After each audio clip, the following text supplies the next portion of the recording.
when you're going down this path as a patient, what are some things that you specifically have helped a lot of patients with? You touched on some of it, but how, if I'm a patient out there, how do I know that I need to probably, I know everybody should probably look at a biological dentist, but what are the ones that are more prone to, if you're having some of these symptoms or if you're having some of these challenges or that kind of stuff, to go look for a biological dentist?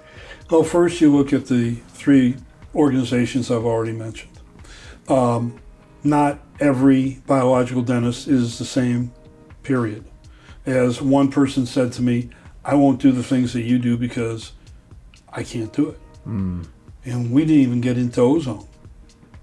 Ozone's great. I love ozone. is a wonderful thing. I use it in my extraction sites. If I see a patient starting to develop a little radiolucency underneath the tooth, which is probably an abscess or beginning of an abscess, I start shooting that up with ozone.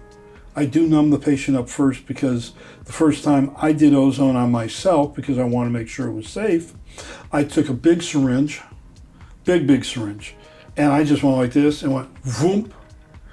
I woke up about 10 minutes later in severe pain, and then I realized that all I needed was 3 cc's, a little tiny bit. But I literally passed out in the room next door. Oh my God. And I just sat there and said, I will numb people up first. Yeah. And anyway, gosh, the question of what we help people with is everything from any kind of arthritis, fibromyalgia, chronic fatigue, digestive problems. And please understand, I do this with other doctors. You're part of a team and you play your role while they play their role. We're all a cog in the wheel. Okay. So when anybody tells me, this is what I did for this patient, no, I've never healed anybody. I want that straight. I want that understood. You will heal yourself. We just give you the ability. We get rid of the obstacles. So the old story is, God was talking with a cardiologist. And at the end of the conversation, the man went up to God. He says, what did you learn?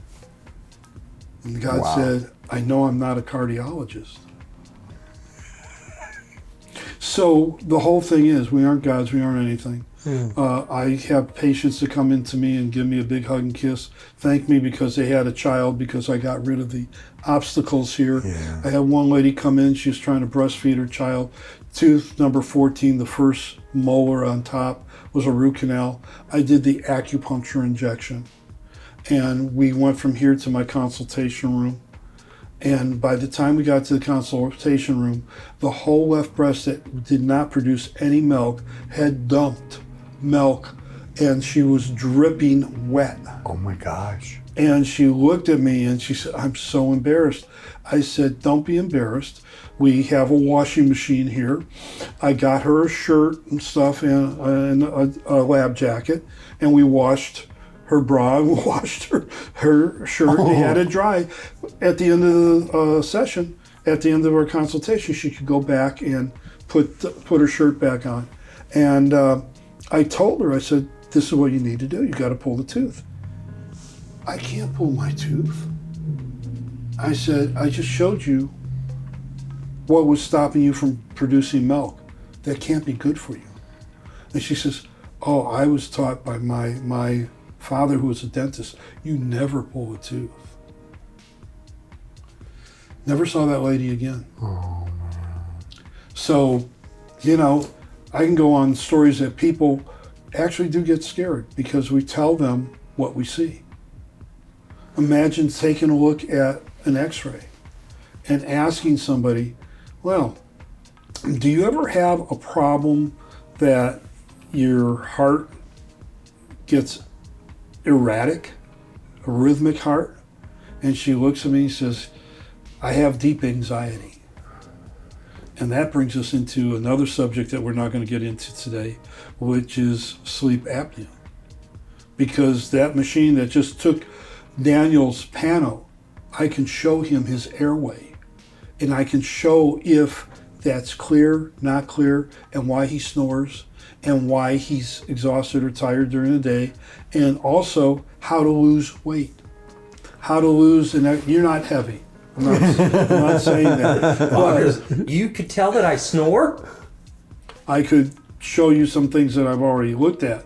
But I He didn't go snores, into- I promise you. He does. Very. I could show I you in don't, a program. America. But the whole thing is that dentistry is a part of people's health. I can't tell you how many times I've talked to naturopaths who don't refer to me, and I say, why is it that you didn't look in their mouth? I sometimes teach over at the Southwest College of Naturopathic Medicine. I teach the graduate students who are running through a program. A young lady by the name of Betsy could open her mouth about this wide. She had TMJ problems. And I looked at her and I said, would you like me to get rid of that today? She says, nobody can get rid of it. So I did acupuncture at the TMJ inside the mouth on both sides. And she went from 5 millimeters to 55 millimeters in the time I put down the syringe. She started crying and she got up. She says, Doc, I don't mean to be rude. I'm going to go eat a hamburger. I have not had a hamburger since my wisdom teeth were pulled when I was 16 years old and she was 23. Oh my gosh. So the stories are there. Yeah. The question is, how do you write this up and publish an article? Yeah. Because people will sit there and they scratch their heads. Yeah, right, okay, sure. See you later. Because our results, you don't do double blind. Each person is It's separate. individual. And you can't do the exact same thing for the next person. That's so That's good. biological dentistry. You have to try to get into not only the mouth, which is part of the head of the patient. And the most important thing, know their expectations, listen and write them down, and say, what are you expecting from me? How may I help you?